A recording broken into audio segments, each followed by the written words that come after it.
Ivonne Atas, actriz, periodista, fui alcalde de Baruta, 3 veces concejal y estuve en el Ministerio de Información y Turismo con Luis Herrera, viceministro de Información y Turismo, con Guido, sí, con Guido Díaz Peña. Bueno, a Luis Herrera lo conocía muchísimo porque mi esposo, Valeriano Piare, tenía un programa que ya falleció, que se llamaba Frente a la Prensa, y allí iban casi todos los políticos en Venevisión y hacían su presentación con varios periodistas de, bueno, de todos los periódicos de Venezuela.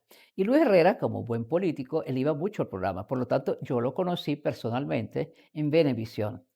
Hubo una amistad bonita con mi esposo y también conmigo y con la familia de él. Luego, bueno, pasaron los años y cuando Luis Herrera se lanza a la campaña presidencial, no sé a quién se le ocurrió que yo podía convocar los artistas para que ellos siguieran la campaña de Luis Herrera, o sea, para que lo acompañaran. Bueno, esa fue una convocatoria que nunca hubo una convocatoria donde los artistas acompañaran tanto a un candidato a la presidencia. Todos, es que no había nadie que me dijera que no. La gente de Radio Rochela, la gente de la telenovela, todos. Luis Herrera andaba por el centro de Caracas de brazo de, de una niña capote con otro actor. Fue una cosa increíble.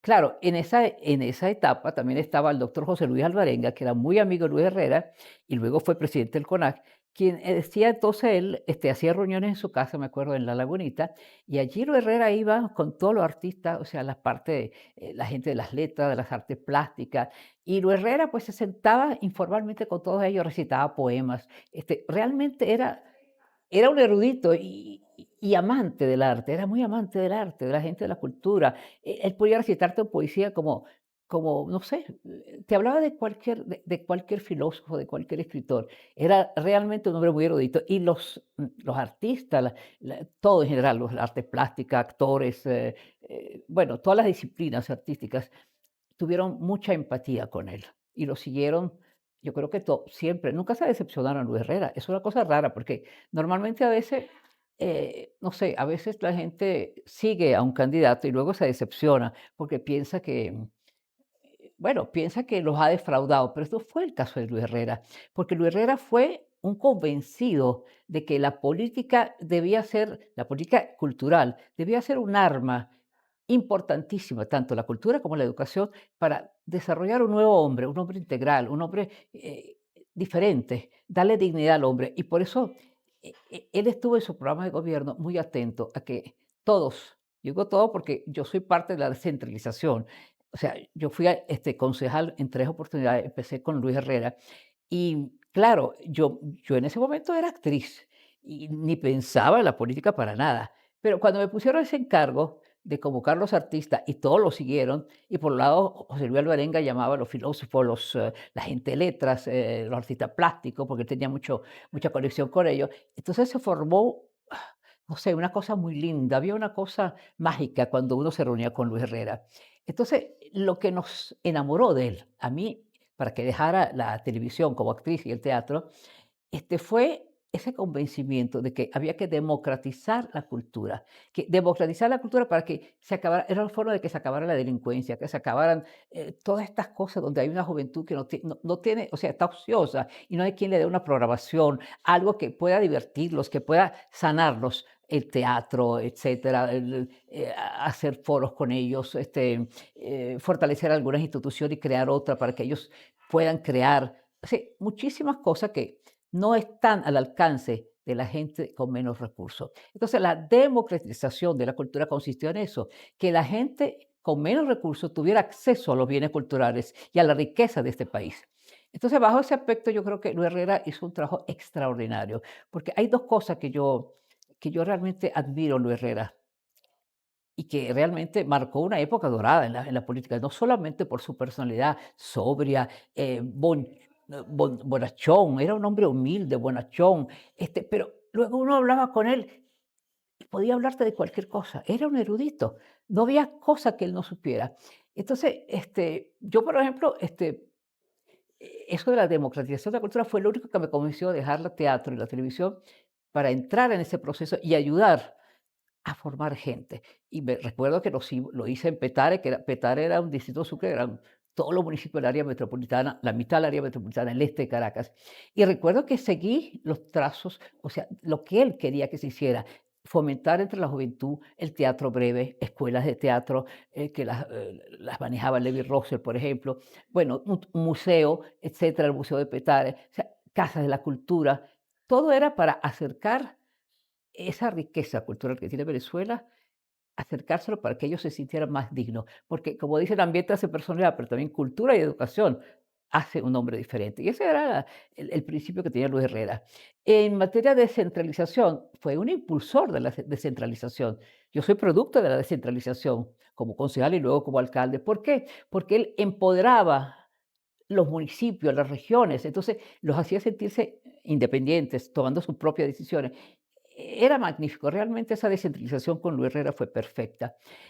Lo bonito de Luis Herrera y lo simpático a la vez era, Luis Herrera todos los domingos iba a misa con su familia, era muy bonito el cuadro familiar. Y cuando salía de misa, todos los periodistas estaban esperándolo ahí. ¿Por qué? Porque Luis Herrera siempre, al salir de la misa, salía con un refrán, pero siempre ese refrán era de un humor inteligente, un humor que reflejaba un poco lo que estaba pasando en el momento. Por ejemplo, decía uno que era muy famoso y muy oportuno, decía, póngase las alpargatas, que hay que bailar joropo, que viene el joropo. Cosas como esta, ¿no? Si la situación estaba mala. Y otros más. O sea, era ya una costumbre de los periodistas seguirlo después de la iglesia. Iba a la iglesia cerca de su casa, allá en el Santo Duigis, y allá los periodistas lo esperaban para ver qué refrán tenía esa semana, porque en parte ese refrán era algo que quería él transmitir, pero con esa ironía, esa sutileza, ese humor inteligente. Luego, luego de esto, él iba a los museos todos los domingos, después que salía de misa, él paseaba por todos los museos de Caracas. En esa época había muchos museos en Caracas, no era como ahora. O sea, aparte del Museo de Arte Contemporáneo, eso estaba lleno, había una euforia cultural que él la creó, él la estimuló. Entonces él paseaba por todos los museos de Caracas, él le daba las manos al artista que estaba allí, veía los cuadros con atención, bueno, y los artistas se sentían muy orgullosos de esto, y se sentían como complacidos de que el presidente de la república fuera a ver su muestra pictórica. Entonces, yo te digo, de Luis Herrera creo que tengo los mejores recuerdos, no solamente por su carácter, por su forma de ser, sino por otra cosa importante para mí, haber delegado en las mujeres muchas labores públicas.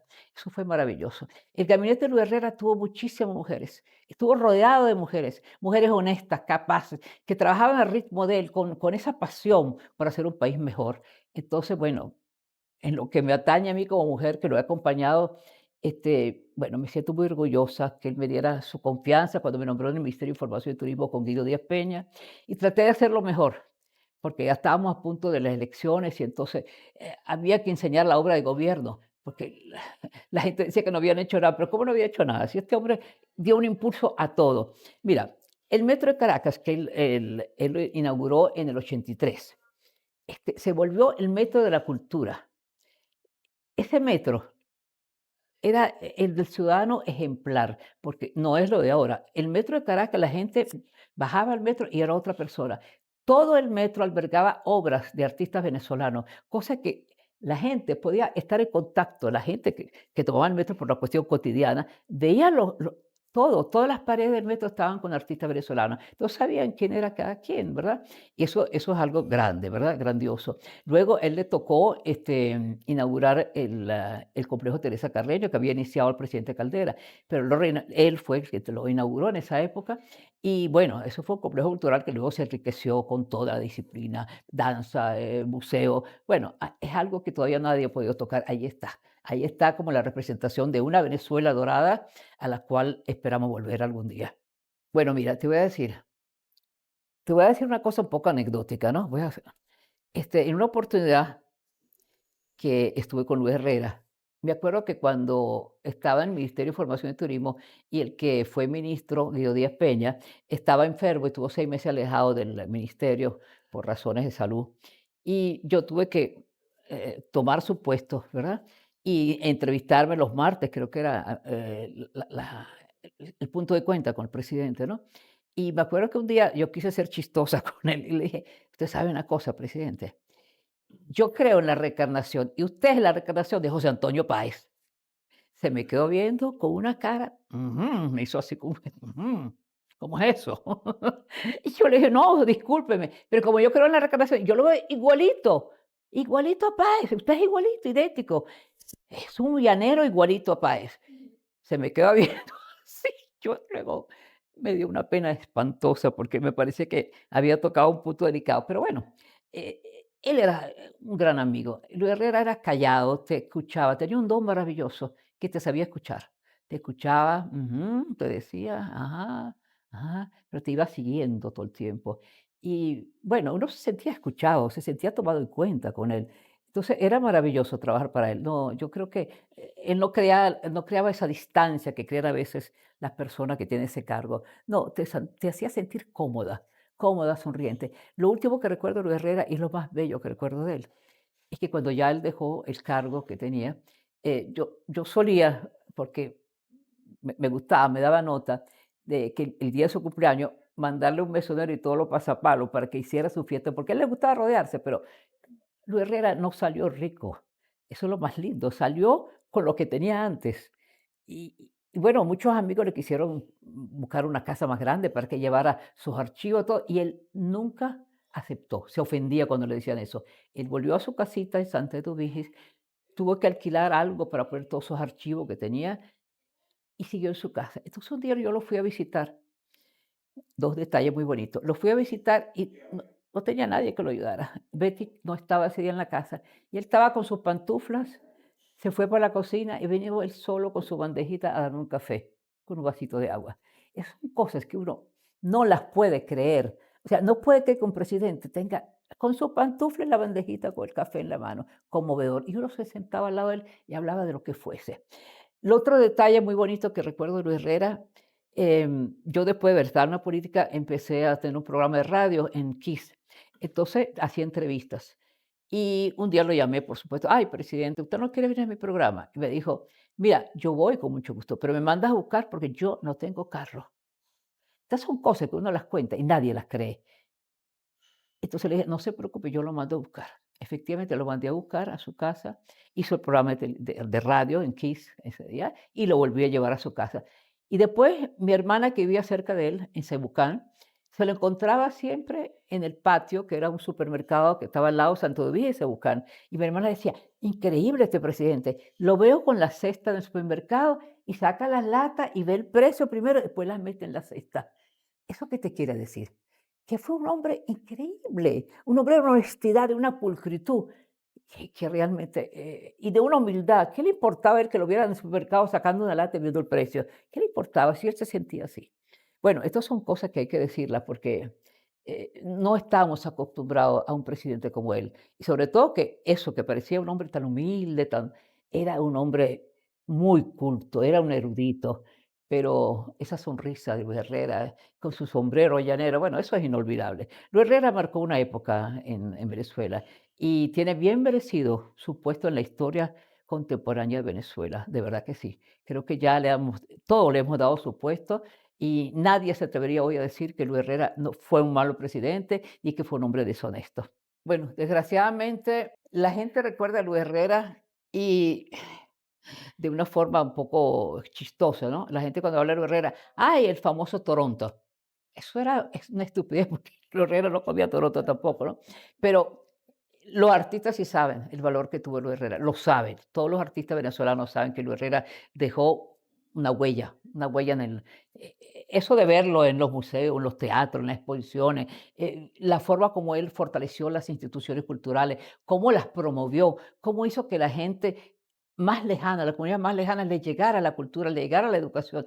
Eso tienen que saberlo, es imposible que no lo sepan. Yo recuerdo los episodios de Caucahuita, me acuerdo una visita que él hizo en Caucahuita, donde estaba una famosa líder, Carlota Flores, que falleció luego, ¿no? Bueno, pero él se daba con la gente, pero se daba de una forma tan espontánea y ahí dejaba un granito de arena. Yo me acuerdo que yo estaba tan comprometida con la democratización de la cultura que yo monté inmediatamente, cuando fui concejal, una casa de la cultura allá, donde estaba esta señora, ¿no? Y así en diferentes barrios. O sea, yo me ocupé de los barrios para poner una casa de cultura en cada uno de ellos, porque eso era la democratización de la cultura, hacer escuelas de teatro para los jóvenes, para alejarlos de las drogas, de todas estas cosas que crea el ocio, ¿verdad? Y museos, etcétera. Todo eso, los subsidios a las artes. Luis Herrera hablaba mucho de los subsidios, o sea, que había que o sea, hay gente que tiene un grupo teatral, pero no tiene ni siquiera dónde ensayar. Y yo fomenté mucho eso, porque yo sabía que esa era la política de Luis Herrera. Y bueno, yo creo que si le preguntas a los artistas venezolanos, todos te dirán que fue el mejor presidente de la cultura, de verdad. Fue un presidente que amó la cultura y se sentía feliz en un museo, en un teatro.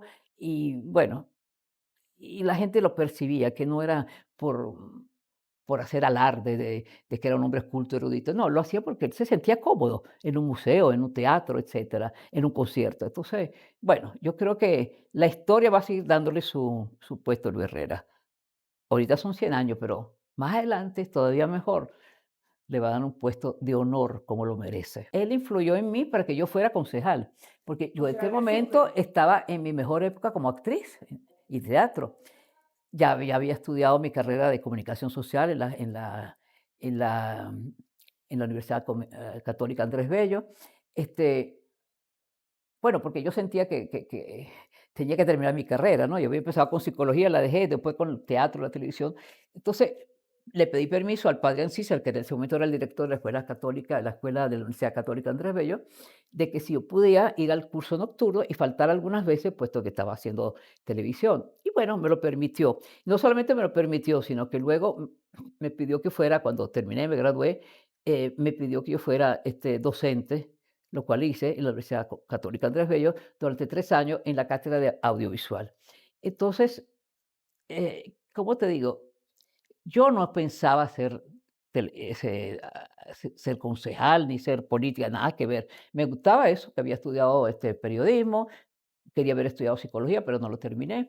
Este, pero nada que ver. Cuando me llamaron, después que terminó la carrera, lo de Luis Herrera y fue presidente, vino las elecciones municipales.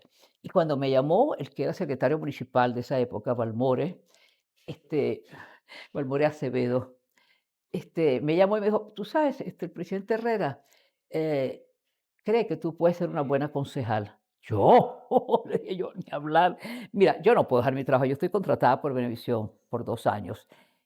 No, pero eso sería lo de menos, me dijo Balmore. Nosotros hablamos con Gustavo Cinero, listo. No, no, pero el problema no es ese, le digo yo. El problema es que yo no puedo dejar mi trabajo, ese es mi trabajo, yo siempre he sido actriz, a mí me gusta la actuación, pero puedes hacer las 2 cosas, me decía, las 2 cosas, inténtalo. Bueno, me convenció diciéndome que podía hacer las 2 cosas. Al principio lo hice, pero mira, entrar a ese consejo municipal del Distrito Sucre, que eran todos los municipios que hoy en día son tan autónomos, ¿no? Era media Caracas, todas las partes del este. Entonces a mí me dieron la Comisión de Educación y Cultura, creyendo que eso era lo mejor que yo podía hacer, ¿verdad? Bueno, pero yo agarré la huerfanita porque no tenía ningún presupuesto. La política era tan perversa en ese distrito Sucre, o sea, municipio, que, bueno, le daba a quien quería castigar como concejal, le daban la Comisión de Educación y Cultura, porque había 46 escuelas municipales que estaban destruidas, que tenían como, no tenían ni siquiera banquito, los niños tenían como caja de psicola para poder sentarse. Yo eso me horrorizó a mí. Yo dije, no, yo tengo que agarrar eso. Eso fue un reto para mí. La cultura, ahí no había nada, nada, nada se hacía ahí. Entonces me di cuenta poco a poco que yo no podía seguir haciendo las dos cosas. O lo hacía bien en un lado o lo hacía mal en las dos cosas. Entonces, sin ninguna nostalgia, porque me retó tanto el hacer cosas para la cultura, dejé la televisión. De verdad que no le tuve ninguna nostalgia, porque me envolvió tanto el trabajo cultural, el promover la cultura, el hacer que rescatar jóvenes. Cuando yo veía la escuela de teatro que había montado allí, las 10 casas de la cultura, Caguagüita, en todos la Dolorita, en todos los barrios que teníamos, yo tenía una casa de la cultura, humilde, pero ahí iban los jóvenes, y entonces tenían derecho de estudiar música, de estudiar teatro, formábamos grupos de teatro, se hizo el Festival del Teatro Breve. Bueno, se convirtió, hicimos un museo. Yo tengo el orgullo de ser la creadora del Museo de Petar, el Museo de Arte Ingenuo Bárbaro Rivas, que era un petareño. Entonces, había una casa, que es muy importante eso saberlo, había una casa al lado de la iglesia de Petare que alguien, creo que el periodista del Nacional Eurofond Mayor, un día me visitó y me dijo: "Oye, ¿tú no sabes que la casita esa medio destruida que está al lado de la iglesia, allá en Petare, ¿no? Era de Lino de Clemente". "¿Cómo? El prócer Lino de Clemente vivía allí, en esa casa". Me dijo: "Sí, pero si ahí lo que hay una pensión, ahí viven, qué sé yo, como 15 familias hacinadas con paredes de cartón". Y me dijo: "Bueno, pues esa es la casa de Lino Clemente. Yo te puedo traer toda la información".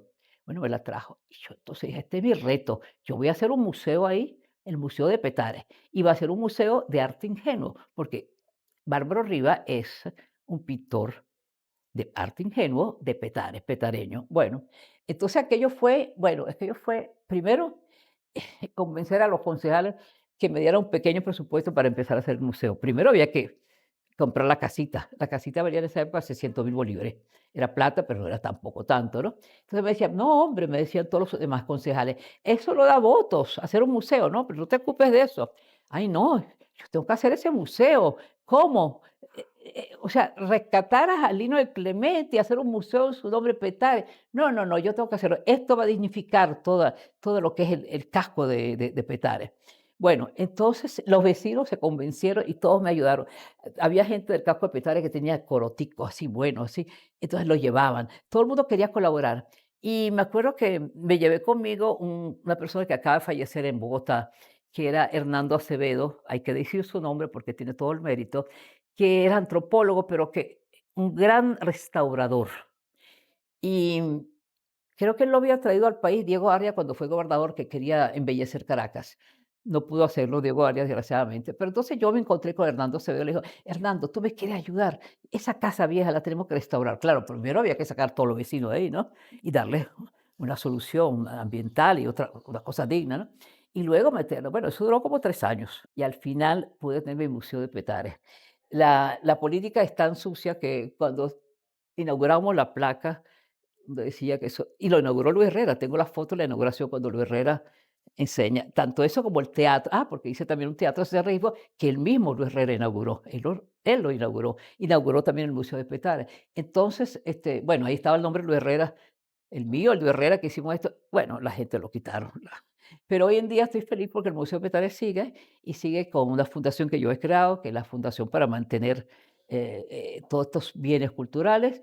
Y afortunadamente está en muy buenas manos por Carmen Sofía Leone y ella respeta quien lo hizo, cómo lo hizo y con la dignidad y el esfuerzo que lo hicimos. Así que ella lo mantiene muy bien, lo cual me tiene muy contenta. Sí, la gente sintió que había una mano, o sea, una mano que estaba llevada por la política de Luis Herrera, ¿no? Porque yo como no era política, tomé en serio eso que decía el lema democratización de la cultura.